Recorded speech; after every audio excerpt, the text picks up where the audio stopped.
Yes. We'll finish the meeting in the normal style with a rousing chorus of Rule Britannia. With the lyrics. Yeah. A couple of announcements. The online quiz night's taking place 9th and 16th of September via Zoom, via Facebook as usual. 13th of September during the day, Luke has kindly organised his pucker picnic. And the next meeting will be the 7th of October back here, and Luca will be talking on. Are you talking? What? Yes. A speech entitled "What's So Great About Art Deco." Have you forgotten now? It's just ready. It's got to write. Ready for 6 months. Okay, and just welcome tonight's speaker, Earl of Essex, who will be.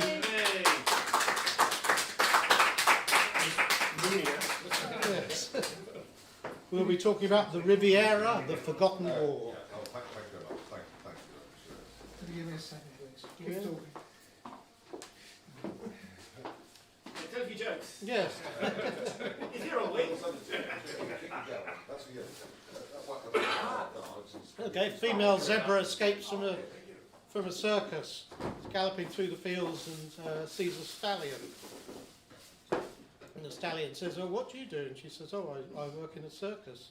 The female zebra says to the stallion, "Oh, what do you do?" The stallion says, "Get those pyjamas off, girl, I'll show you."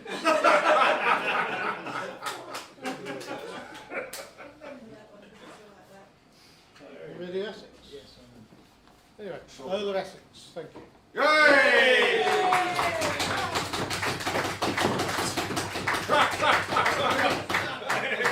Good evening, ladies and gentlemen. Welcome to your Sheridan Club. It's good to be back. Everything's back to normal. My name's Bill. Thank you. Good night. I'll be with you just a second. Short but sweet. Yeah, well, Very short. first time. Any questions? But, yeah.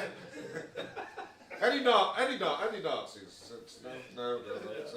I mean, Nazis in the house tonight. Oh, don't forget your script, Essex. Yes. Thank you. But in all seriousness, I would like to say a few short words before I begin. On this auspicious occasion, some of you will know that the new Sheridan Club began in October 2006, risen from the ashes from the Chuck magazine's Sheridan Club that met in this very same room. The NSC was established because Sheridan Club members enjoyed meeting once a month, and so it is appropriate that after 6 months' absence we celebrate our return to the wheat sheaf. So I would like you to raise your glasses to the new Sheridan Club and David and his team at the wheat sheaf who have made this all possible.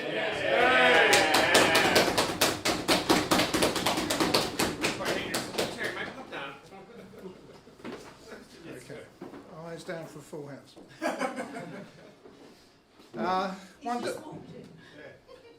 One does not need to travel far in the French Riviera. So have it's this one, isn't it? It's the right button to go forward. Okay. Oh, is it working? Thank you very much. Thank you. I often just take battery protector, yes. Thank you very much. Okay, one does not need to travel far on the French Riviera. There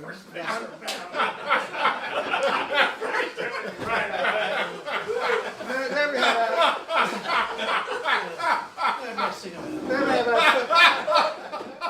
I missed this. Essex hexagram. I missed this. Nazi with a spandau. What do you think about what you think about the Riviera? You're getting pickle how? You're right. Got no props there, I eh? can't find my props. Whenever you want to find your props, you can't find them. Anyway,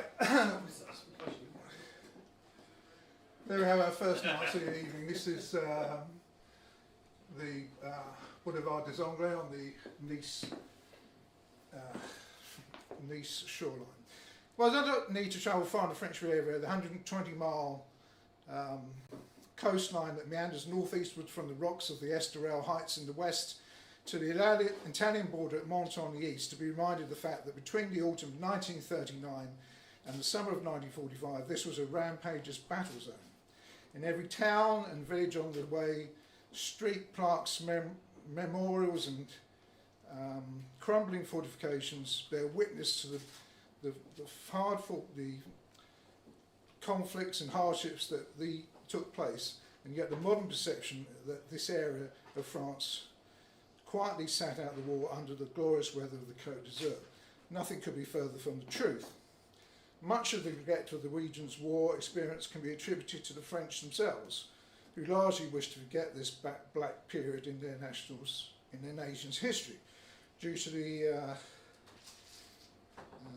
guilt associated when Frenchmen were set against each other under the despotic rule of their own Vichy regime, and more latterly Italian and German direct occupation. Third is the French Riviera developed as a tourist destination. This is the same Avenue des Anglais in Nice, seen in the 30s. The French Riviera developed as a tourist destination and a place to live for rich Americans. Jay Gould, the industrialist and philanthropist, together with his third wife, Florence. That's them. That's Jay Gould, that's Florence. And you might recognise that as Charlie Chaplin. No, they actually had an open marriage. So Charlie Chaplin was her lover as well. But we're not going to go, you could actually write, well, there is a book about her anyway. You could go into a lot deeper. But basically, they moved to south of France and developed several casinos and hotels in the French Riviera, settling in John Le Pen. Jay Gould was a descendant of one of the main developers of American railways and was immensely wealthy. And that's them. That's Jay Gould, that's Florence, and that person in the middle there is the mayor of Nice. So they were very well connected. And those are fashionable people, probably in the late 20s, but anyway, it gives an idea of how people dressed during that period and relaxed in the south of France. And Gerald and Cyril Murphy, wealthy American expatriates from a family that owned a fine leather goods company, attracted the likes of Cole Porter, Ernest Hemingway, Scott and Zelda Fitzgerald, and Pablo Picasso to their Villa America on Cap d'Antibes. Many tourists became acquainted with the Riviera through an initial visit to Cannes, 5 miles further west along the coast. And the eruption of war in Europe could not have gone at a worse time for Cannes. The British deserted in early 1940, high fashion shops among the Rue d'Antibes closed, and luxury automobiles remained in shop windows.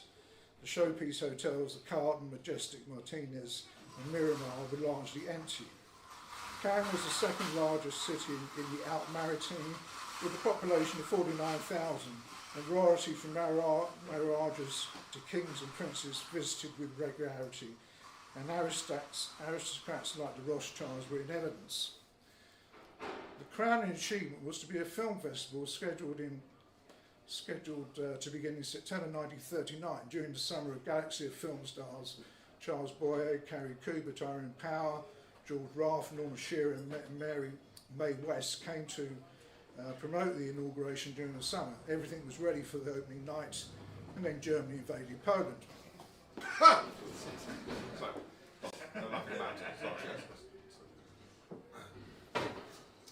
Nice, the city of flowers, was the 4th largest city in France in 1940. The name derived from the hillsides of green houses providing blossoms and for establishments to make the essence of perfume in nearby grass. Nice was a de facto capital of the French Riviera, if with no governmental significance.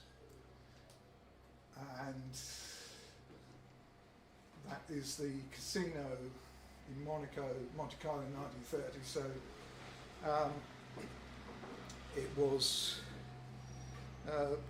pretty much business as usual during the 30s. 25 miles southwest of Cannes was the sleepy port of Saint-Tropez. It was the first town to be liberated by the Allies, albeit as a result of a mistake by them during the invasion of Provence. It had prospered by trading fish, cork, wine and wood, but by the 20th century it was better known by the artists Signac, Matisse and Bernard, who painted its colourful waterfront. Nice and birthplace of France's national anthem, was prized for its port, largest in France. As such, its retention was vitally important to the succession of powers controlling the Midi during the war, the Vichy regime, the Italians, the Germans, and finally the Allies. Whilst the Riviera was not the scene of armies clashing on the battlefield, the capitulation of France in 1940 to Germany nevertheless produced a kaleidoscope of hardships without equivalent elsewhere in Europe. Few areas around the world experienced domination by more than one totalitarian regime. The inhabitants of the area suffered under Italian fascism, German Nazism, but more significantly under the German puppet regime of Vichy France, which set Frenchmen against Frenchmen.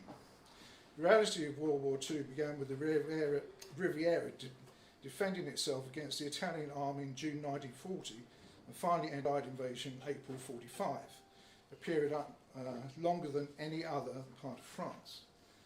After Germany invaded Poland on 1st September 1939, crushing the Polish army within 8 days, the phony war began in earnest on the French Riviera. So I think you might recognise that as Signor Mussolini. Requisitions were issued for lodging and transportation, horses and mules, educational institutions, hotels, cinemas and sports facilities were commandeered for the emergency. The Palm Beach Casino at Cannes was turned into a hospital and people covered their lights of their houses at night. The street lights were extinguished. Cote. Sorry. I beg your pardon, my writing is terrible. Carte d'identité were issued at police stations and municipal governments installed and tested air raid sirens.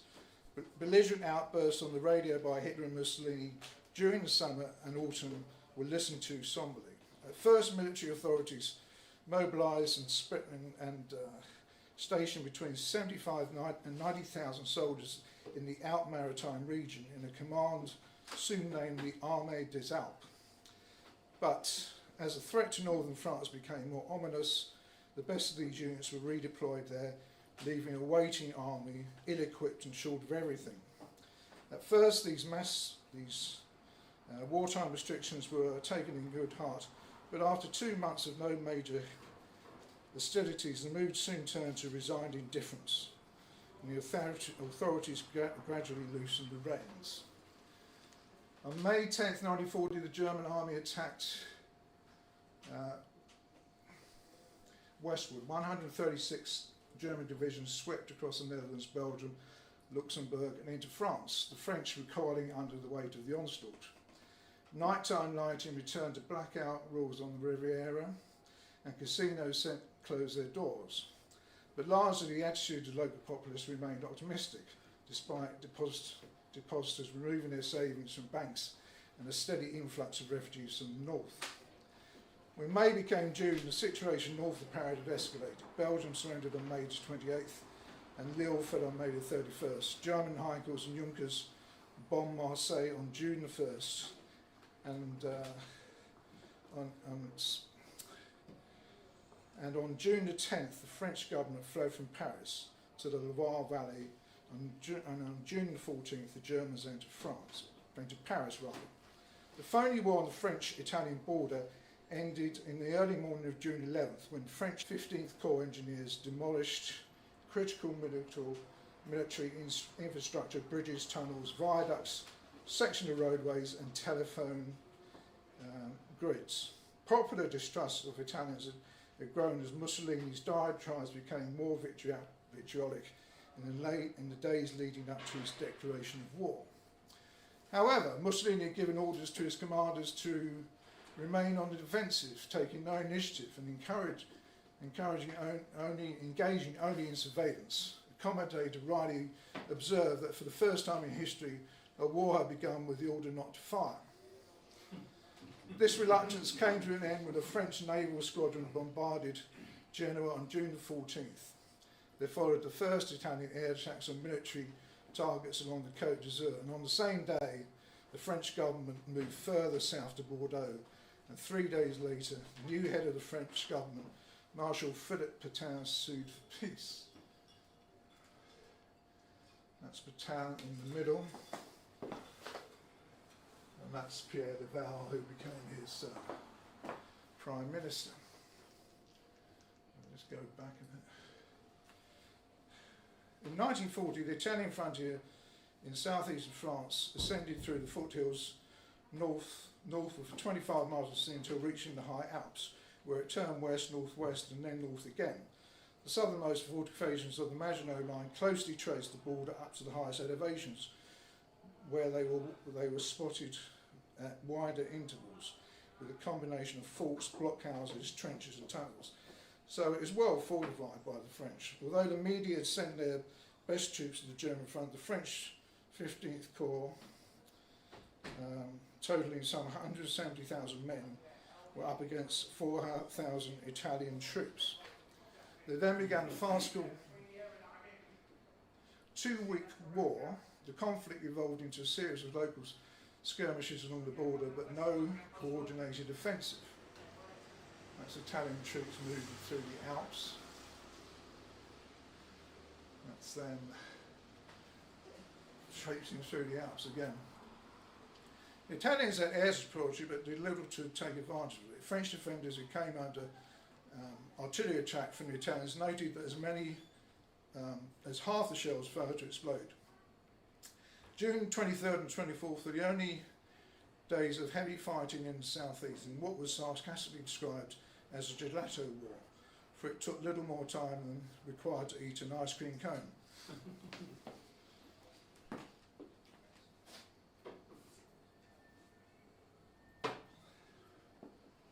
A heavy engagement took place in and around Menton, and Mussolini was determined to return the city of Citrons to what he saw as its rightful place within Italy. It's Italian troops again in the Alps. Yes, please.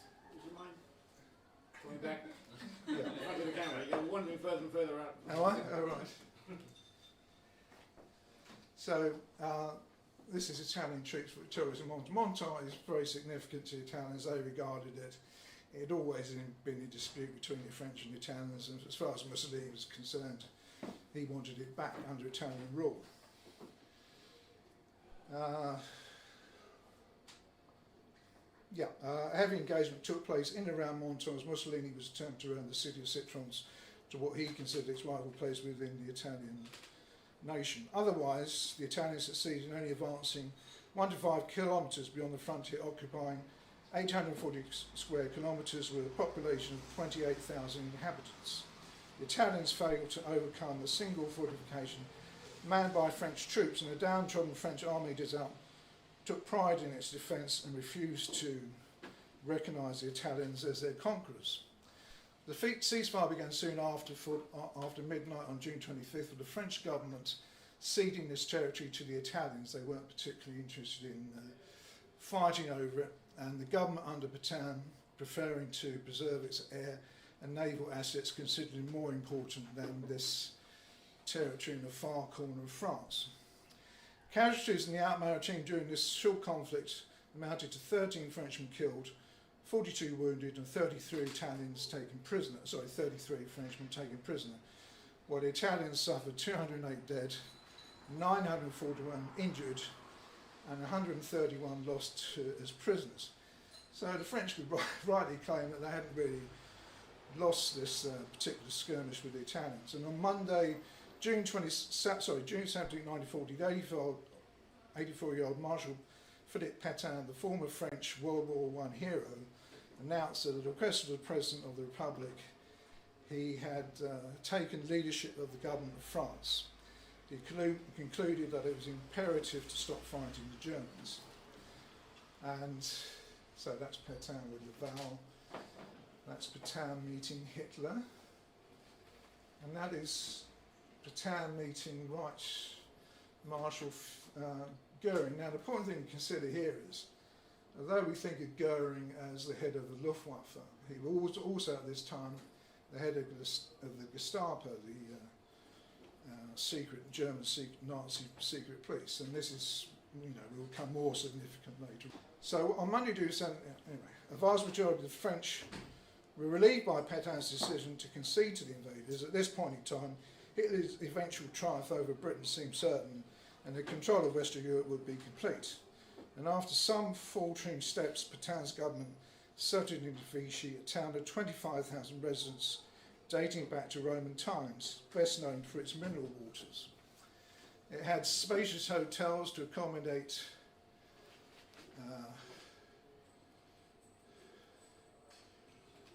convalescing, those convalescing drawn to the baths, and also suitable for administrators and ministers who had seen a foreign oh God, I shall ignore that. Can't make sense of it. On July the 10th, the Third Republic was abolished and Petain designated the head of state. The armistice signed on June 2nd by the French came into effect from midnight on June 25th. It divided France into occupied and non-occupied zones. And as you can see, that is the German occupied zone, and this is the so-called Free French zone, run by the Vichy regime on behalf of the Germans, and this is the Italian sector, which they had won during the conflict with the Southern French army. Although the southern zone referred to as the Free Zone, it was still subject to censorship of mail, interception of telegrams and monitoring of telephone conversations. Newspapers were subject to similar scrutiny. German agents circulated on the Cote d'Azur during the Vichy period, and the Gestapo soon established a base to assist French police in arresting anti-Nazis. The residents of the Alpes-Maritimes were puzzled by the capitulation, and considering that their army of 3 divisions had not been defeated by 32 Italian divisions, they had a point. But like the rest of France, they fell into line, lauding Petain. The prevailing slogan became, "With the Marshal or against France." At this stage, I'm going to sit down, is that okay? You're out of the lights anyway, so. Am I? Not so well. That's better, actually. Good. I'm sorry, I'm not fit.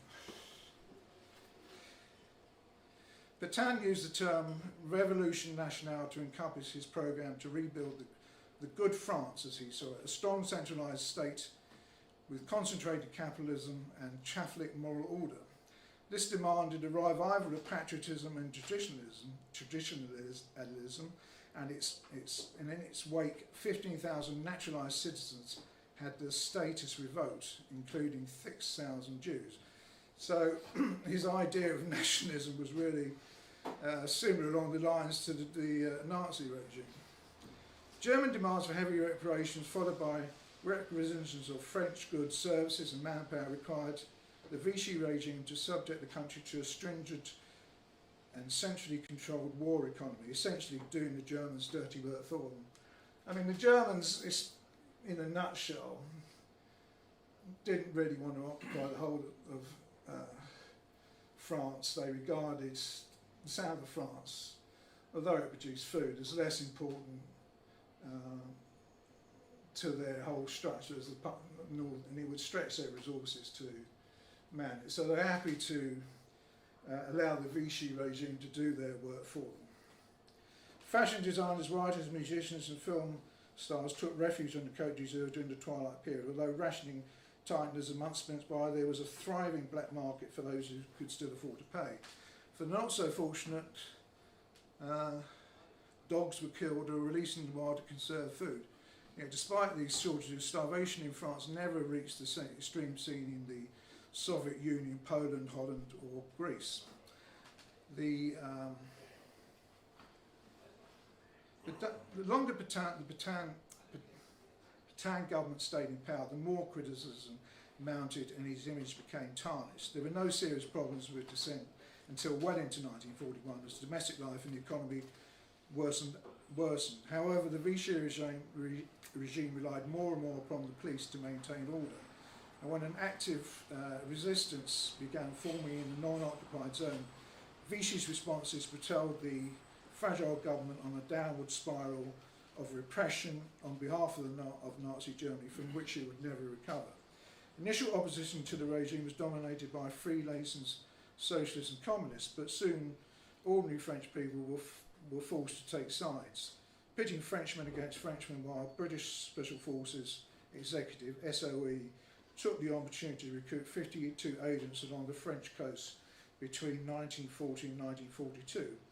A new diktat from Vichy in September made men from 18 to 50-year-olds and single women from 21 to 35 years old eligible for labour at the state's discretion. Overall, 665,000 Frenchmen were working in Germany at the end of 1943, and more French citizens were employed in German factories than any other nationality except Russians. So you can see the Vichy regime was complicit in sending their own countrymen to be literally worked to death for the German regime. When the Germans and Italians invaded the non-occupied zone in November 1942, all of France could see that Pétain had failed to protect the nation from its fascist oppressors. To many of the residents of the Alpes-Maritimes, there was no good reason to continue supporting the Vichy regime. Pétain, who had lost his two primary bulwarks against Nazi Germany, namely French colonies, were largely in Allied hands, and the French fleet had been scuttled itself at Toulon rather than fall into German control. He had also demonstrated that he would not carry out the threat most feared by Hitler of defecting to the Allies. He was not just a puppet regime under the Germans. He was basically a believer, and he believed in what Hitler was doing. The announcement that Allied forces were in North Africa was followed 3 days later by the Germans crossing the line of demarcation and entering the former non-occupied zone as a concession to Mussolini, as well as to conserve his own troops for higher priorities. Hitler permitted 7 Italian divisions amounting to 150,000 men to occupy 7 south eastern departments in their entirety, including the Alpes-Maritimes and the Var. And on November 11th, the Italians marched into Nice. So basically, Hitler decided that the Italians could do what they wanted in the free zone. He didn't particularly want to send German troops there unless he really had to. And anyway, the Italians were perfectly happy with this. The Nice were largely unmoved, noting that the troops looked tired and at shuffling pace, with dirty uniforms in a shabby state, with frayed leggings and shoes down at heels, while the officers were well groomed and elegant, with the whiff of an immoderate use of strong perfume. That is, not sure of that, but there's an Italian officer taking the salute of Italian armed forces, and as you can see, these gentlemen here are French officers. I don't know whether they're naval officers or something of that sort. Soldiers whistled at pretty women and pinched her behind whenever possible, with some of them boasting that they were winners. But one Italian officer noted that the French population weighed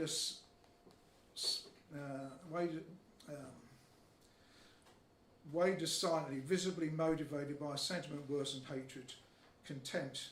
The Italian soldiers were disparagingly referred to as macaronis by the French. The population was united in belief that the only undefeated French army had been the one that fought the Italians in June 1940, and that the Bersaglieri, who now arrived with plumes in their hats, would soon depart with the feathers stuck in their backsides. At first, the light touch of the Italian occupiers was a relief from the harsh treatment of the Vichy regime, as political and police pressure eased.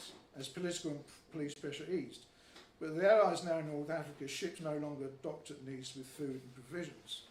The Italian Navy was initially well provisioned for a price, offered the local populace cigarettes and desirables, including Italian foodstuffs and pasta. But by the outset of 1943, the logistical pipeline from Italy had dried up, and the mercenary turned from small-time businessmen to part-time thieves, stealing cauliflowers, potatoes and even petroleum.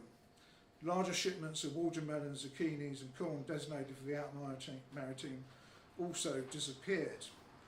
The cost of accommodating Italian forces went well beyond looting. The Italian Armistice Commission initially opposed an occupation indemnity of 1 billion francs per month. The following June, however, this was increased to 1.5 billion on top of ongoing reparations being paid by the French to the right. So you can see, apart from food shortages, the French were paying a huge amount of money, not just to the Germans, but to the Italians as well. So it was a double whammy, if you like.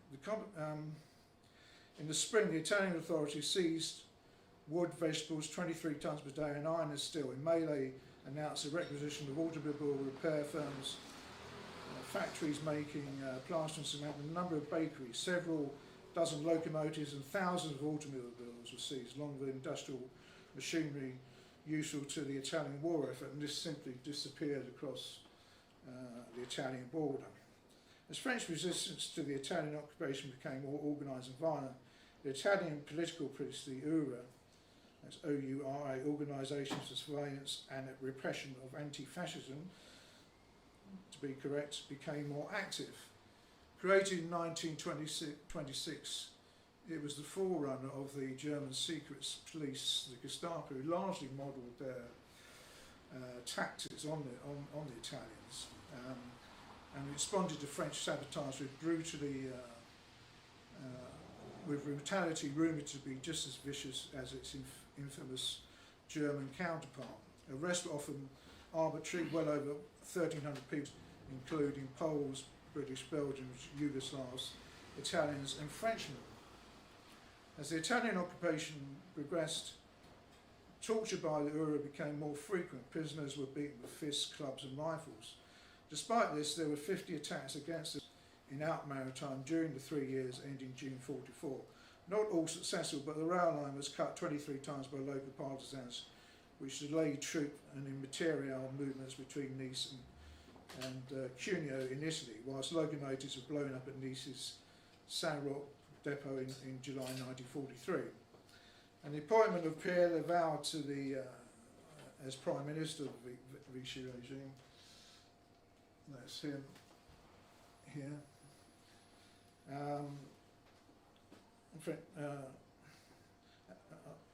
The appointment of Pierre Laval as Prime Minister of the Vichy regime and the stationing of Italian troops on French soil strengthened Vichy resolve to be the Reich's #1 partner in Europe.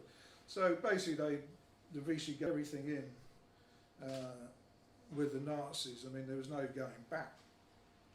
In September 1942, Laval had authorised several hundred Gestapo agents to infiltrate a non-occupied zone, although in the out maritime the Gestapo were already at work. In Cannes, in addition to the Gestapo carried out torture, they also set up operations with the Uber in the Hotel Gallia.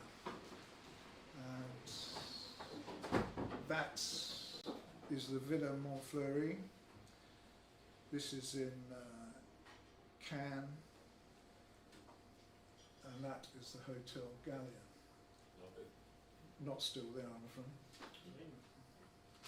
With the growing threat of the Allies in North Africa, Italians began to build defensive works along the Cote d'Azur, including long-range guns, bunkers and blockhouses. Photographs of the coastline were forbidden, and from August 1943, anyone found in possession of a weapon or radio in order to assist the Allies would suffer the death penalty. However, with their Italian allies crumbling at home, the Germans took the opportunity to send the Commander-in-Chief of Germany's Western Front, Marshal Gert von Rundstedt, to Nice, where the Italian commander had requisitioned its finest hotel then and now, the Hotel Negresco to accommodate them von Rundstedt. So to send him down was a clear sign that the Germans weren't too happy with what the Italians were getting up to in France, and they were wary of an Allied invasion, so he was sent down to investigate how prepared the Italian defences were.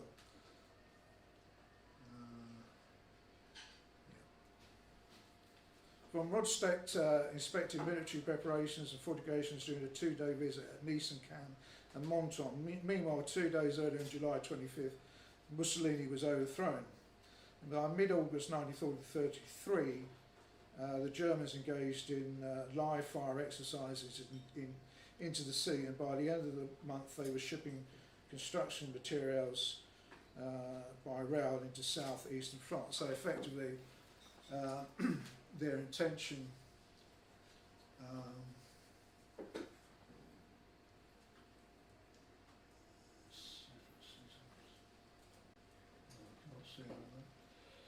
anyway, their intention was really to build the same fortifications that they had in northern France to prevent the British invasion there, but they really didn't have the time to complete it, so they were very much reliant on the what the Italians had already defences they had set up, and the Germans didn't think they were just up to anything. But anyway, they were stuck with it. The Wehrmacht were poised to react. In Antibes, a convoy of Italian artillery waited to depart, while the Italians argued amongst themselves. 2 German armoured cars appeared and captured the lot. German units captured the garrison at Kellermarine Caserne in Grasse, headquarters of the Italian 2nd Corps, whilst German units in neighbouring communities took charge of munition depots. And at Cannes, the Germans also had little difficulty in subduing the Italian garrison. 5 Italian patrol boats arrived at the sea docks and were seized by the Kriegsmarine. Members of the Italian Armistice Commission seated at the hotels Genève and Mediterranee were also detained. The Germans were not superior in number to the Italian forces or artillery power, but in the absence of orders from Rome, where obviously Mussolini had been deposed, General Vercellini, the Italian commander, chose not to organise a defence and conducted an orderly withdrawal. In total, more than 53,000 Italian soldiers were taken prisoners by the Germans, and Italian soldiers feigning plain clothes were considered to be of illegal status by the Germans, and persons found to be concealing were subject to the death penalty. So effectively the Germans took the opportunity to rid the area of the Italians while there was a vacuum of power. German army intelligence, the Abwehr, operated out of Nice, Grasse, Toulon and Hyères, while the Gestapo posted men in Menton and Cap and Dean. The Gestapo established its headquarters in the old Hotel Hermitage, with an annex for intense interrogations of Villa Trianon on the heights of Simines, a kilometre away. That's the Hotel Hermitage.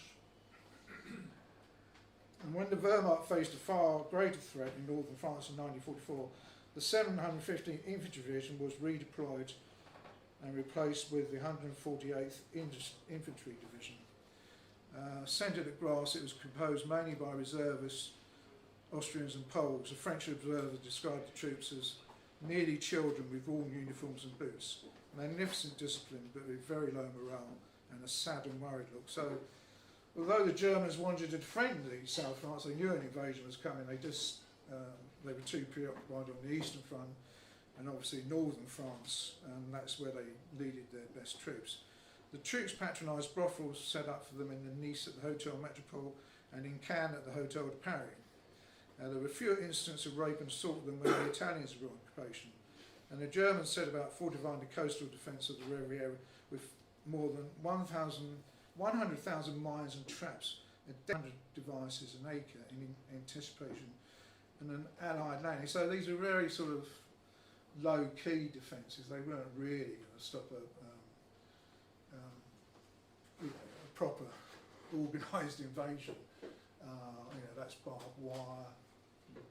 These are what they call. They were tank traps, which the French called Rommel's asparagus.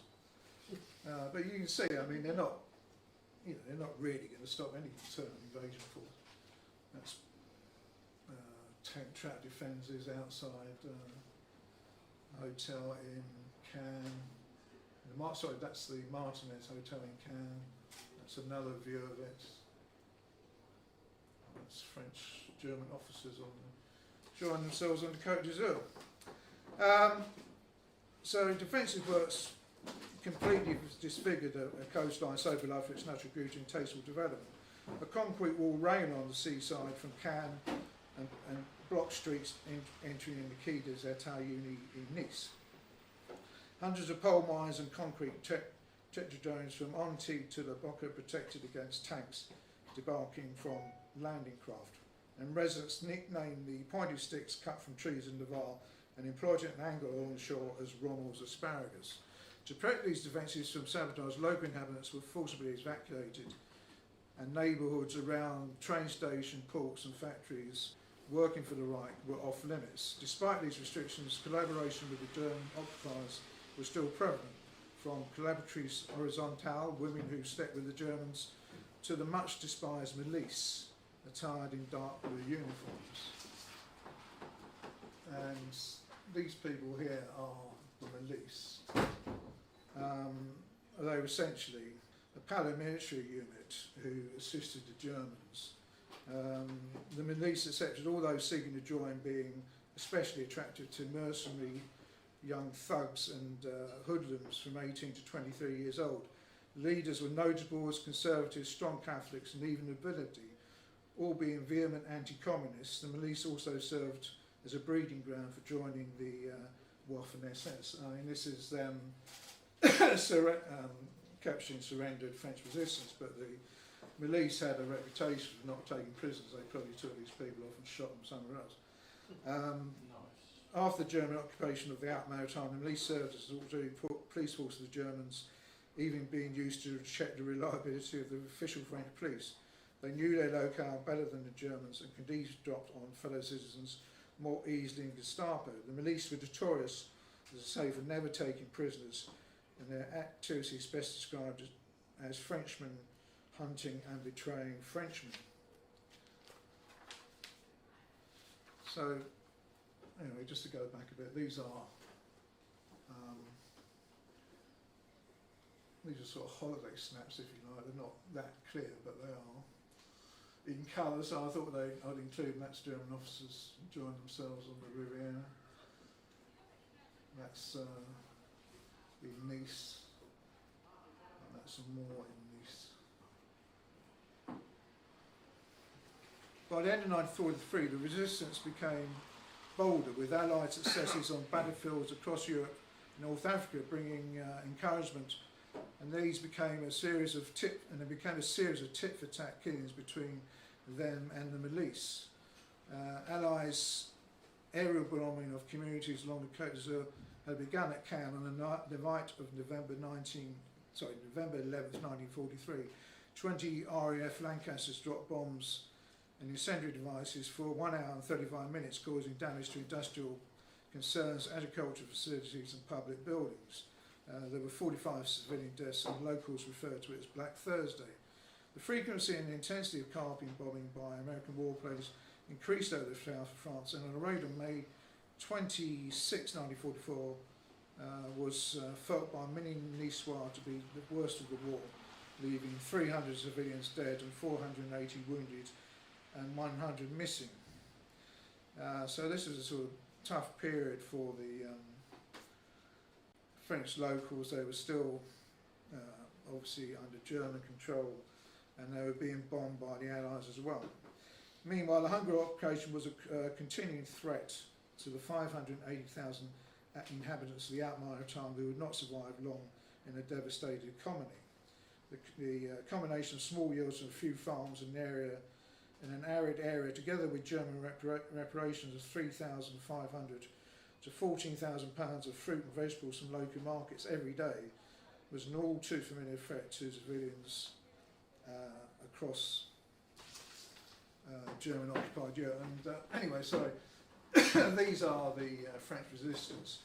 So they basically have been encouraged by the Allies continuing progress in the war against the Germans, and also by the fact that you know, they were suffering so much under German occupation anyway. I mean, the Allies, you know, adding bombing raids to that, there was a good reason to join the resistance. Anyway, added which the Germans surrounded orchards with barbed wire and planted landmines, leading to 16 starving inhabitants being killed and another 17 being crippled. The September release began maximising opportunities to accumulate wealth before it became too late. The few remaining English, Russians and especially Italians were favourite targets for theft and degradation. The political police harassed and took bribes to release them, whilst their accomplices burgled their houses. And during most of the 1930s, only 1,000 or so Jews lived in Nice, but by 1939 that number was 5 times greater than more than 50,000 Jews passed through the Riviera during the war years. As anti-Semitism took hold in Germany and Austria in the 1930s, Jews were lured to France by its beacon of liberalism, especially by the Third Republic, which was, much more helpful before Pétain took power. And most evident during the rule of the Front Populaire from 1936 to 1938 in France. Baroness Friedlander Food, who controlled one of the largest fortunes in Germany, escaped to Cannes, and artists like Max Ernst and Marc Chagall were among thousands of Jews who came to the Cote. So that's Max Ernst, and that's Marc Chagall. Ironically, Italy, a fascist state under Mussolini, constituted a gateway for Teutonic Jews. One estimate cites 8,000 Germans and 5,000 Austrian refugees entered Italy from the north and remained in Italy, where anti-Semitism and xenophobia were virtually unknown. Xenophobia, however, was a pillar of the Vichy regime. Its first tenet was to identify and list all Jews in France and then to remove their role in the nation's economic and social life. It intended to prevent the migration of foreign Jews to France, and especially into the non-occupied zone. So anti-Jewish policies were promulgated by Vichy in a succession of laws from July 1940 to December 1942, and only except in rare cases it was no longer possible for Jews to be doctors, dentists, lawyers, professors, journalists or actors. So very similar to the Nazi regime in Germany. There was a respite for Jews during the Italian occupation of November 1942 to September 1943, and the Jewish presence would grow exponentially in the Alpes-Maritimes. Mussolini regime differentiated itself from Nazis in as much as it did not espouse visceral anti-Semitism, but in reality the Jews simply became pawns in the German and Italian rivalry. And Italy's intervention to block the final solution in south-eastern France was raised at meetings held by Mussolini in late 1943 with Joachim von Ribbentrop, the German foreign minister, and the Reichs Minister of Foreign Affairs, with Joachim von Ribbentrop, the Reichs Minister of Foreign Affairs, and Heinrich Himmler, Commander-in-Chief of the Gestapo, but without concrete results. The Nazis have been wringing their hands over the situation in the Italian zone in southern France almost from its inception. They were concerned that the Italian regime under Marshal Badoglio, this is him, who had succeeded Mussolini, were in collusion with an Italian Jew, Angelo Donati, that's him there, a successful businessman and former banker in Paris who now lived in Nice and who had persuaded the Italian regime to create a passport specifically to permit foreign Jews to enter Italy, and some 5,000 copies were quickly printed. The Germans intended to kidnap Donati in Nice and bring him to Marseille to interrogate him, or more more realistically, torturing him. However, when Donati got premature news of the Italian surrender, he fled to Milan and escaped the clutches of Germans who had derisively nicknamed him the Pope of the Jews. The celebration in his Nice, sparked by news of Italy's surrender, did not extend to the Jewish community. The Wehrmacht quickly took control of rail stations and border posts, and the Jews who were held up in Nice's overflowing hotels were easy prey for the Gestapo. Arrests began in Cannes hotels on 9th September 8th and 9th, and the search extended into all the towns and villages along the Cote and into the backcountry. And the man directing the hunt for the Jews in the Alp Maritime was this man, SS Hauptsturmführer Alois Brunner, aged 31, and who had at one time served as Adolf Eichmann's personal secretary, variously described as puny with an insignificant physique and small mean eyes. He was considered to be outstanding in brutality and arrived in Nice having organised roundups of Jews for deportation in Paris, Austria and Greece. He chose as his headquarters the Hotel Excelsior, just a few steps from the main rail station in Nice. So that's it there. Not a fantastic position, but it's still in existence and you can stay there. However, with the compliance of the Vichy regime, the participation of the police, national gendarme and local policemen, however, without the compliance of the Vichy regime, the participation of the police, national gendarme and local policemen, the SS has insufficient manpower to carry out their task. The Wehrmacht did not join in the Jewish manhunt. The viciousness of the German roundup coalesced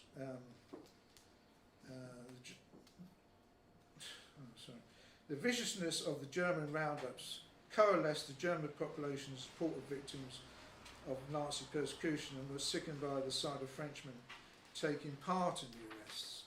So on November 14th, 1943, Brunner closed the Hotel Excelsior and headed to Drancy, having concluded that the French police were no longer reliable collaborators in anti-Semitic operations, the situation no doubt brought on by the Germans' failures in the war on the Eastern Front. And deportations from these fell off sharply after Brunner departed. Large-scale roundouts became rare and replaced by raids targeted at private homes. The final tally showed 4,200 deported, sent from the Alp Maritime to Germany. Of the Jews, only 3% survived. Vichy propaganda insisted by sacrificing foreign Jews, French nationals would be spared. But more than 76,000 of approximately 300 Jews in France, the largest population in Europe, were deported to die in Eastern Europe. It was a stain on French honour that still reverberates today. An invasion of southern France was mentioned in strategic deliberations among the Allies throughout 1943 and 1994, notably at the conferences of Quebec and Tehran. The priorities at these conferences, however, were the offensive already underway in Italy and an eventual land in Europe from England. US military leaders envisaged a three-division operation in the south of France, but it soon became clear that demand for ground forces and amphibious aircraft during or after invasion of northern France was so great that the operation against Vichy France, nicknamed Anvil at this stage, would have to follow rather than take place simultaneously with the D-Day landings. Churchill registered his strongest rejection of the plan after July 2nd, 1944, when the combined chiefs of staff directed General Direct a three-division attack complete with airborne landings in southern France by August the 15th. Churchill advocated switching a second French landing in Brittany, where he asserted it would play a direct role in support of overlord the D-Day landings. However, the larger southern French ports of Marseille and Toulon had the advantage of being made accessible and without tidal fluctuations, and so Churchill was overruled, and US General Wilson received the final order to execute the invasion. Three American divisions with amphibious experience were identified for the operation. The third, the 36th and 45th Infantry Divisions, all veterans of fighting in Italy, and each had 3 subordinate regiments comprising of 800 to 900 men each. The assault forces would be accompanied by teams of French officers and NCOs to conduct liaison with the local French population. An estimated 84,000 troops and 12,000 vehicles were expected to go ashore on the first day, with another 35,000 troops and 8,000 vehicles mainly associated with the French army unloading over the next 3 days. So that's the map of the German dispositions throughout France. The planned invasion was really long here, and they were going to take ports of Toulon and Marseille by moving along the coast.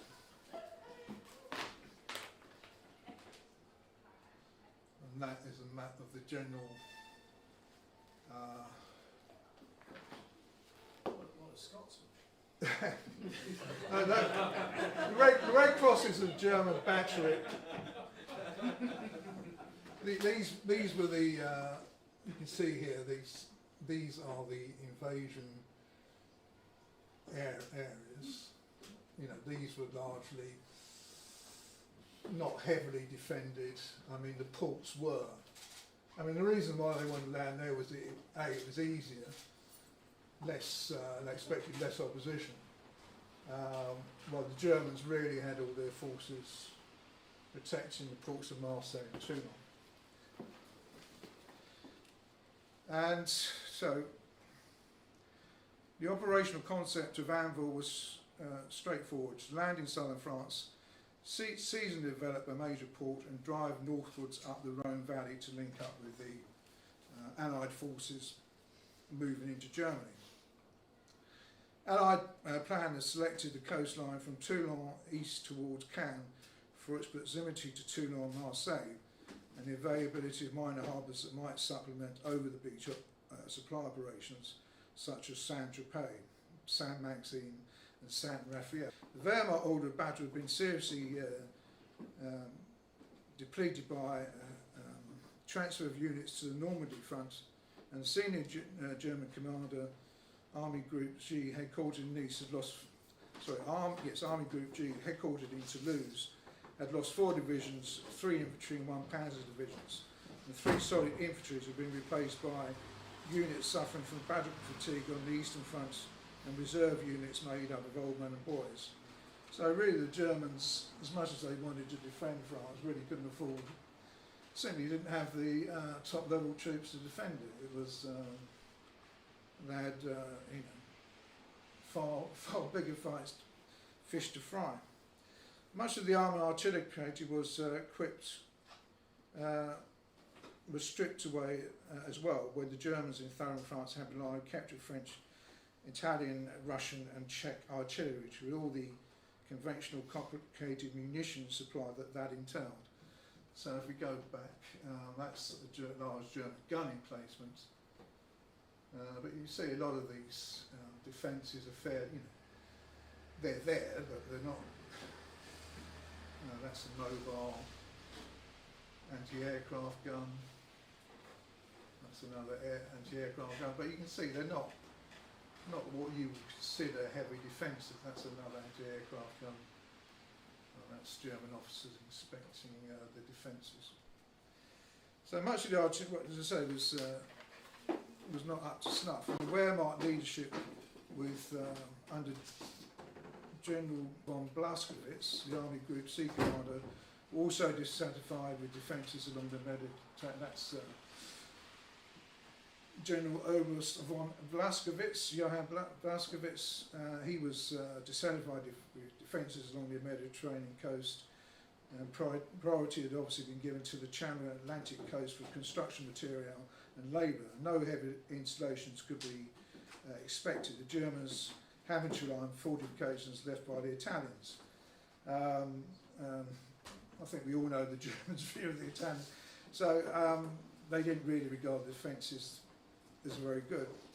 Although these have been strengthened with some pillboxes, bunkers, tone traps, anti-aircraft searchlights, radar sirens and land and sea mines, Blaskovitz regarded these as mere field fortifications. The Kriegsmarine was simply limited to a single destroyer,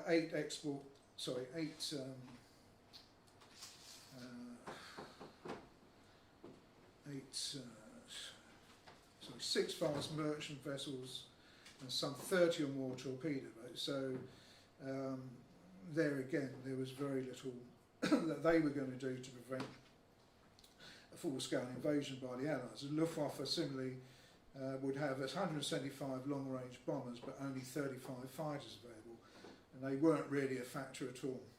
One advantage the Germans had was that because the Mediterranean had no tide, underwater obstacles such as concrete pyramids, wooden pilings and mines could not be seen and were not visible for bombing or shell fire. The head of the Western Naval Task Force and commander of the US 8th Fleet, Admiral Henry Kent Hewitt, was tasked with destroying these defences with underwater demolition teams and radio-controlled drone boats carrying high explosive. The Allied invasion fleet was located in the Bay of Napoli and Sicilia and ports on the heel of Italy, and comprised of battleships, cruisers, destroyers and merchant ships. Positioned at Malta were a carrier task force and gunfire support group consisting of 1 American, 1 French and 4 British cruisers, plus various destroyers. At Orléans were transports for the French Army's divisions, 2nd and 4th Moroccan infantry and mounted divisions, along with supply ships and escorts. In more, 850 ships were to be deployed. So, I mean, this was a serious invasion force. Allied aircraft apportioned their bombing to the fortified industrial port at Sète, Marseille, Toulon, the Cap Cavalier, Anthea coastline and Genoa. Bombers were also sent to destroy bridges in the Rhone Valley that could be used by the Germans to send reinforcements. So basically they were going to stop the seal the Germans where they were in their defensive positions. The code word Anvil had by this time become undoubtedly compromised, and on August the 1st was renamed Operation Dragoon. The campaign targeted against the French Riviera promised important paybacks for American strategists. It would ensure engaged German troops and deny their redeployment when the Reich was fighting 3 major fronts: Russia, Normandy and Italy, and the introduction of sizable French formations into combat will be welcome support for the Allied armies against Hitler and the drive to Berlin. Mist and fog obscured the Mediterranean coast at daybreak on August the 5th, 1944, and devout Catholics would know it was Assumption Day, whilst others knew it as Napoleon's birthday. The Allied air attack began at 5:50 p.m. and the naval shelling began an hour later and finally stopped after 16,000 shells and 74 tons of explosives had softened up the German defences. And that is the well, gives you an indication of the size of the invasion fleet, situated off the coast of France, southern France. Landing for the assault troops was 28 miles across and divided into 3 invasion areas: Alpha beaches to the west at Cape Cavalier and Pontblanc to south of Saint-Tropez, Delta beaches out of east of Saint-Maxime in Bougon Bay, and Camel beaches above outside San Rafael. In the fleet gathering along the Riviera were the USS Catechin, Catechin. That is the Allied commanders with Admiral Hewitt, Generals Patch and Trusset, and French Admiral André Lemonnier, whilst on the destroyer HMS Kimberley, Winston Churchill observed landings through his binoculars and with his trademark cigar clenched in his jaw. That is General Patch. That is Admiral Lemonnier on the far right. The German opposition on the beaches was light. Staff Sergeant Audie Murphy,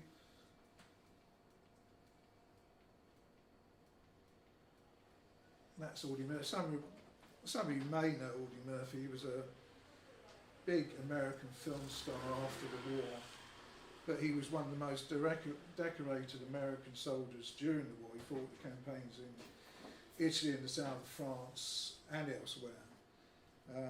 So he was the real deal.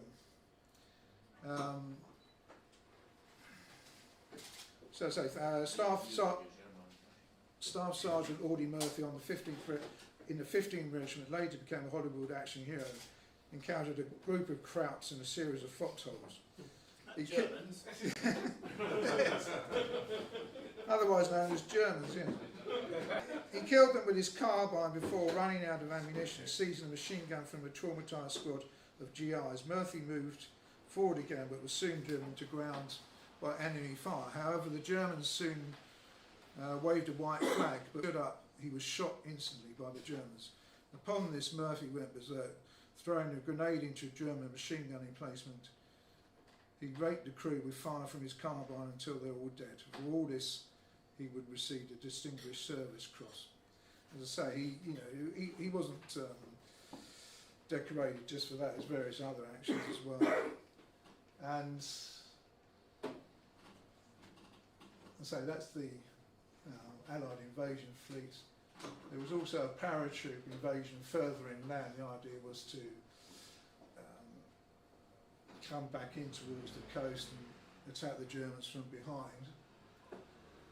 That's Allied landings along San Rafael and San Maxim. And you can see the beaches are fairly gentle. They can just, there's very little opposition. They can just roll up to and unload their tanks and vehicles quite comfortably. And you see there again, they get very close to the coastline, the beaches. And that's more troop landings. A bit like beaches recently. Yes, there you go. Let's socially distance away.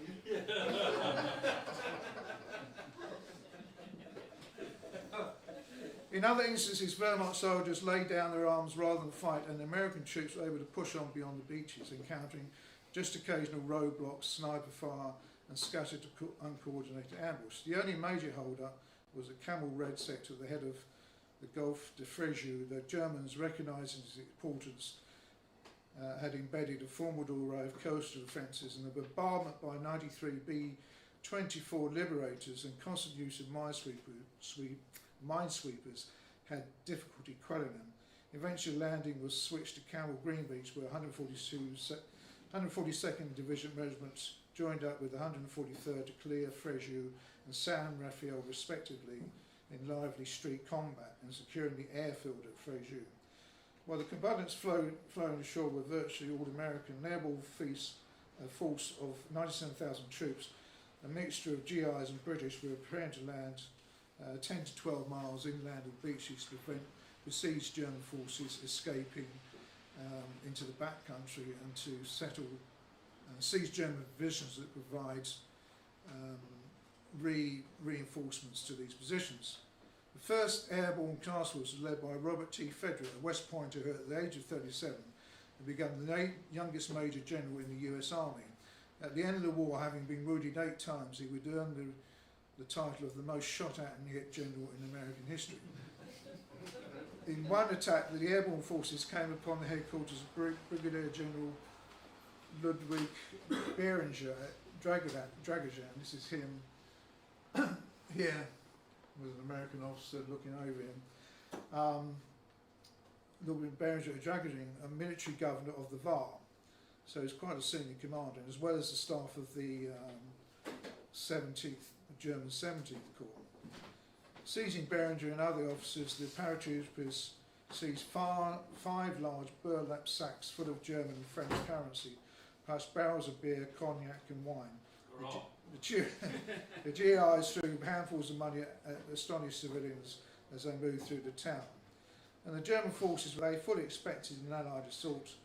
Their intelligence had informed them that it was more likely at the Italian port of Genoa, some 100 miles east. So, although they expected, fully expected invasion, it wasn't a surprise. they miscalculated where it was going to take place. And on August 17th, soldiers of 3 American divisions across the beaches of France were on their way inland, having taken over 1,000 German prisoners. They would soon march eastward across the Riviera in what was euphemistically called the Champagne Campaign. Also during the Allied attack were the French forces. For them it was about it was to redeem national esteem rather than the Allies' desire to open up a second front that was important. These included many black Africans from French colonies, many who had never before set foot on French soil but who still regarded France as their homeland and therefore worth fighting for. Toulon, as it is today, France's most important naval centre, in 1942 the French Navy scuttled its flotilla there rather than have it fall into the hands of the Germans. It was the most heavily defended point on the southern French coast, and Hitler had ordered it and the port of Marseille to be defended to the last man and the last cartridge. So the Germans fully realised that these ports were going to be a major advantage to the Allies if they were lost. The Battle of Toulon would be the fiercest and most costly of combat clashes of the encounters between Allied and German forces in southeastern France. The 2 French divisions attached via the coast road that ran through Riviera, the southernmost Riviera resort that had been very popular with the English upper classes at the turn of the century, although these had largely gone at the start of the war.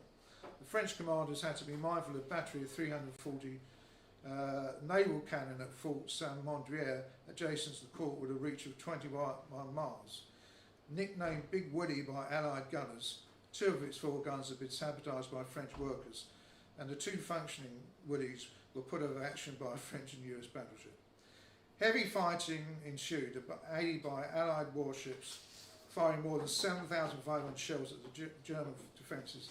And despite well-organised German counterattacks, the Allied forces prevailed. French forces lost 2,700 troops killed, including 100 officers. German losses were numbered in untold thousands, plus 17,000 men taken prisoner. So really, with what you would describe as minimal losses by the Allied forces, which were mainly French, the Germans lost a lot of people there. If Toulon was Western Europe's greatest naval port, Marseille was France's biggest shipping port. In 1944, Marseille was also France's second largest city, with over 600,000 inhabitants. Its tally was it was an international crossroads. It truly was an international crossroads with a strong North African contingent, and since 1932, it had sheltered economic and political refugees from Germany, Italy, Poland and other Eastern European countries, so plus many Jews fleeing from persecution in Belgium and Holland. So it was a melting pot on a huge mixed population which the Germans didn't really control, although they were technically in charge of it. The German defence of the city comprised a garrison of 20,000 troops, 5,000 seamen who manned the coastal artillery, and 12,000 soldiers on various quality of Volksdeutsch, which basically means old men and boys, from various Eastern European countries under Nazi rule. They were ordered to hold the city without hope of air cover or naval support or ground relief, so effectively it was an impossible task. General Major Hans Schaefer had arrived in March to organise the defence of the city, and he was fresh from the Eastern Front where he had been seriously wounded. This is him. He had no appreciation of the civil unrest in Marseille after 21 months of German occupation, stirred by deportation to concentration camps and general economic malaise. German intelligence estimated that the city might contain as many as 80,000 rebels, many secretly armed by Allied agents. The French forces were the 3rd Algerian Infantry Division and the 2nd Moroccan Infantry Division. The Moroccans had been sent off to battle after touching French soil for the same day. Their tabors, as they were called, were colourful troops who had the habit of wearing the ears of opponents overcoming battle, while dressed in tin pith helmets and what resembled golf trousers. After vicious fighting, the German strongholds protecting the sea fell one by one, and Marseille surrendered 36 hours after Toulon. So you can see both of these major ports fell really quite quickly. The German capitulation was signed on the hood of a jeep after a last-minute problem erupted when a German officer carrying the surrender document stepped on a landmine. I mean, the Germans put so many mines around, they didn't even know where they were half the time. General Major Schaefer turned over 10,000 prisoners along with considerable material. French military losses at Marseille numbered 1,400 killed and wounded, almost half of them Moroccan. The Germans suffered 5,500 killed and 7,000 taken prisoner. Minesweeping operations began immediately to clear channels into port, and more supplies were being discharged into the walls of Marseille and Toulon. By the end of September, 380,000 troops, 306,000 tonnes of cargo, and almost 70,000 vehicles and 18,000 tonnes of gasoline had been landed. The Germans had planned for a naval defence of the three ports, but the Allies attacked from the side, and thus most of the German coastal batteries had not fired a shot, and that is one of the German coastal batteries or defences. But they were all aimed to defend the ports from towards the sea, not from the land. In Cannes, the Cannois received that something was afoot when at 11 p.m. of August 14th, the droning sound of repeated air squadrons could be heard overhead, followed by a series of explosions. Destinations persisted throughout the night, and bombers targeted Ile-de-Perrin in the bay in front of Cannes, where German batteries were set up, and the heights of the Croix de Guerre and Moulin, again targeting gun emplacements. The next day, the Allied Navy, including the French battleship Lorraine, began firing 340mm shells at the blockhouse at the Palm Beach Casino on the Cap de la Croisette. The German occupiers of Cannes responded by blowing up the Quai Saint-Pierre running alongside the west side of the port. Meanwhile, a more sinister response emanated from the Gestapo, who, utilising Villa Montfleury in a residential quarter for interrogation and torture. The Gestapo piled up files and burnt them, and then assembled a dozen prisoners in an underground cell and shot, although they released one woman, possibly an informant, whilst one man managed to escape in the confusion. The Allied naval force continued to look a barrage of shells at military installations, while Cannes remained under caution. The Hotel de Ville, which is basically where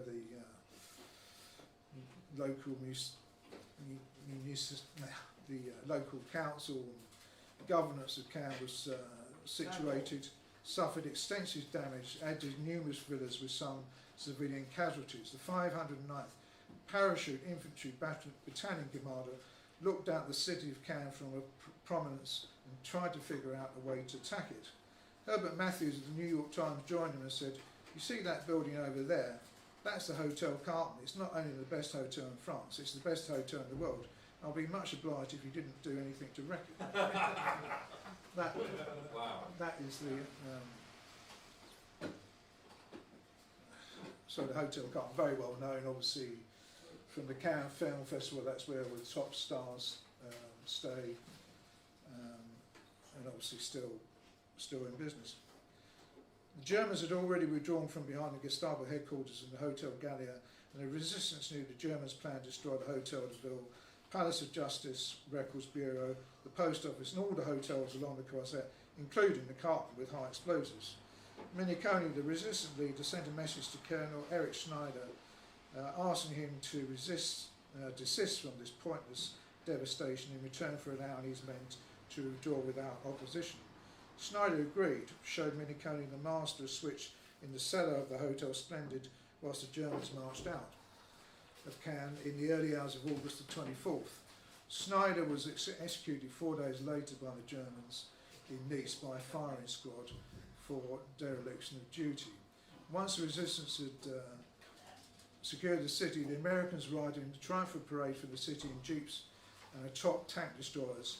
One platoon leader describing the scene: the people were really joyful, tears were running down their faces, girls were kissing everybody, people were throwing flowers at us, just the way it's supposed to be. And that's the Canois celebrating their release from German occupation. August the 24th was also the date Antibes was relieved, although not in a manner often envisaged by Allied troops, but by a fait accompli by the French resistance and a show of force. One after another, German soldiers surrendered and military depots fell into the hands of the resistance. There was only one serious counterback by a column of German soldiers and the milice, which was comfortably repelled, yielding 11 prisoners and 1 dead. The news of the Allied landings quickly spread, bringing joy to the populace, but unfortunately sealed the fate of 21 inhabitants incarcerated in Nouvelle prisons, all members of the resistance, including 3 women, and all malnourished and disfigured by torture. As in Cannes, the Gestapo executed them by machine gun fire to ensure there were no survivors to tell the tale of their crimes. Despite the destruction of the Gestapo and the release from the city, there remained a garrison of 1,500 German soldiers, oppressed by approximately 350 members of the resistance. There then began street warfare, the resistance attacking German vehicles, collecting pistols, grenades and even a full-size machine gun, which greatly enhanced their firepower. The Wehrmacht stronghold on the chateau high above the old city opened up with machine guns and mortars. The German commander, Field Commandant Nickelmann, contacted the prefecture of Nice to warn him that he would only order the garrison's withdrawal if the resistance ceased fire. Otherwise, he would launch firebombs. He received no such reply. A Wehrmacht colonel carrying plans for the withdrawal from Nice was captured, and those were conveyed to the American headquarters in Grasse. By mid-afternoon, Germans in convoys on foot and could be seen on the upper, middle and lower Corniches heading towards the Italian border, firing as they went for complete withdrawal was received. The order for complete withdrawal was received by 6:30 p.m. 2 hours later, the Allied fleet began shelling the blockhouses along the Promenade d'Anglais, and the last Germans descended from the heights into Nice, firing defensively as they left. The Germans lost 25 dead and 105 prisoners, plus 4 Italian black shirts who were executed. The resistance lost 27 killed and 280 wounded, but by midnight, the Nice were masters of their own city once more. That's the American troops marching into Nice, being greeted by the apart from Allied firepower, it had been mostly the resistance who had won the day. In Monaco, the Germans had headquarters in infantry, that is German prisoners being booked at Saint-Tropez. In Monaco, the Germans had headquartered an infantry division followed by a motorised division and reserve units consisting largely of Poles and Austrians. The Gestapo released political prisoners taken by the Italians, the previous occupiers, and replaced them with individuals targeted by them, namely resistance members and Jews. The ruler of Monaco, Prince Louis II, seen here, had managed to retain the tiny state's independence throughout the war. It would always look to France as its protector, even after France was an occupied state. And perhaps more importantly, he managed to keep the baccarat tables occupied and the roulette wheels spinning at the Monte Carlo Casino. The Germans were interested in utilising Monaco's independence and registered companies there for the purpose of effecting legal war commerce. And they were also interested in establishing a bank there to protect wealth that they confiscated or requisitioned from the Jews across occupied Europe, and also the huge indemnity payments being paid to them from France of 220 million francs a day. Prince Louis could not have been more hospitable. He signed his name Ludwig I von Monaco and spoke perfect German to the new German consul. Louis had been born in Baden-Baden. The Reich responded in kind. Monaco would be treated as a friendly country like Franco-Spain that would not have to pay the usual costs of an occupied state to the Reich. The Germans finally established a bank in Monaco in the summer of '94 summer of 1944, with 100 million francs of capital, whilst carefully omitting references to its senior Nazi clientele and the fact that the Reichsbank was underwriting the bank. Monaco soon became the home port for German tankers, minesweepers and patrol boats, while barbed wire minefields and blockhouses were put in place. And that's German officers strolling around Monaco. Monaco was a hotbed of provocateurs and agents from all countries with a stake in the war, whilst the Gestapo went about their bloody business of targeting resistance members and Jews. As fighting along the Riviera from Operation Dragoon Junior, Allied aircraft bombed Monaco on August 27th, and the next morning the Allied fleet began shelling the heights above the Principality. The German army evacuated Monaco on the night of September the 2nd, and as they prepared to leave, they dynamited strategic military works to protect their retreat towards the Italian border. So in conclusion, Operation Dragoon had been an overwhelming success, certainly for the Allies. These are the invasion in the Eden Rock swimming pool, which is a very exclusive hotel today, even today. They're relaxing there in the pool in the capped on tea. And it had led to a rapid advance, taking 57,000 enemy prisoners and opening harbour facilities capable of handling well over 500,000 tonnes of supplies per month, including provisions for 900,000 Allied soldiers, and driven the Germans out of France with a relatively small number of 2,500 dead US troops and 4,000 French casualties. And this is a German soldier receiving a bottle of wine from a young girl. For the French, it had opened up wounds that would take a long time to heal, and the problems from which still reverberate today. First, there was the settling of scores between the victorious French and those who had collaborated with the Italian and Germans during the occupation. But worse than that was the treatment of thousands of French Jews by their own countrymen from southern France to the gas chambers of Eastern Europe, from whence they would never return, and the guilt of the French nation that would forever be associated with it. And that concludes the Brigade.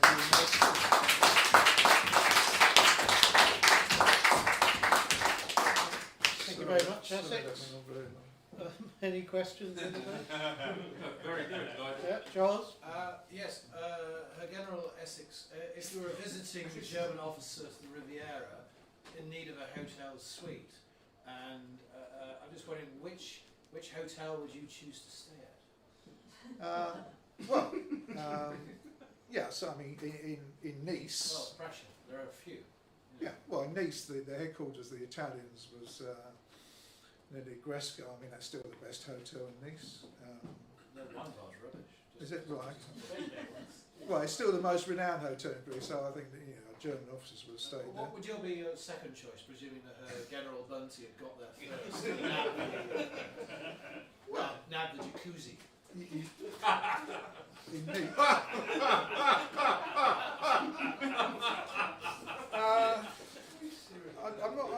I'm not so familiar with the hotels. I mean, Cannes, I could name you of hotels in Cannes.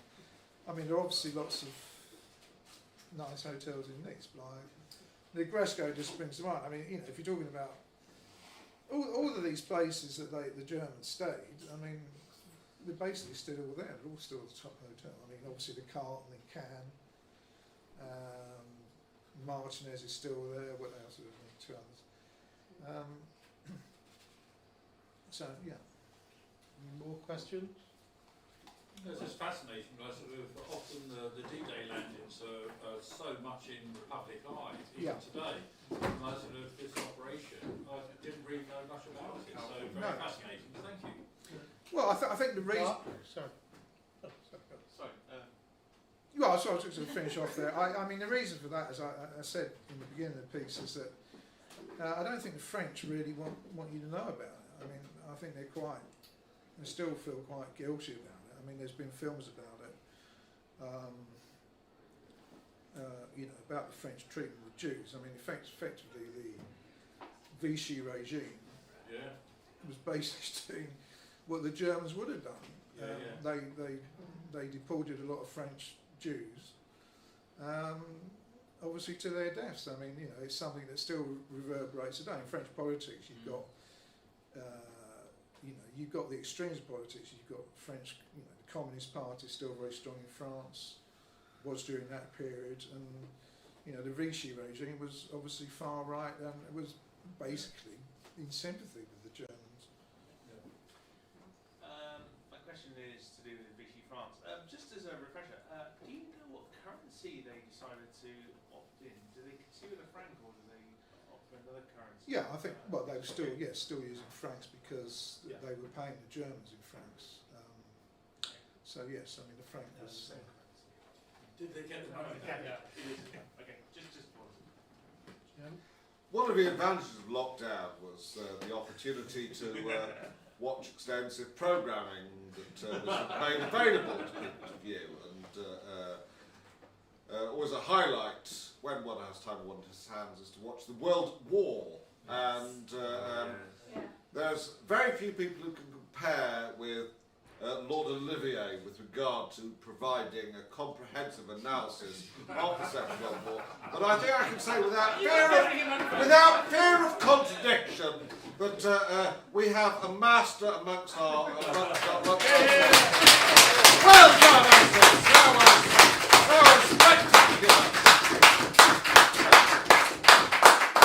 As John Gilbert once said. Very kind of you. I have to say, a lot of it is regurgitated. No, say no more. Say no more. Anyway, so very good. Very good. Top down. Landlord. Where's the landlord? We may need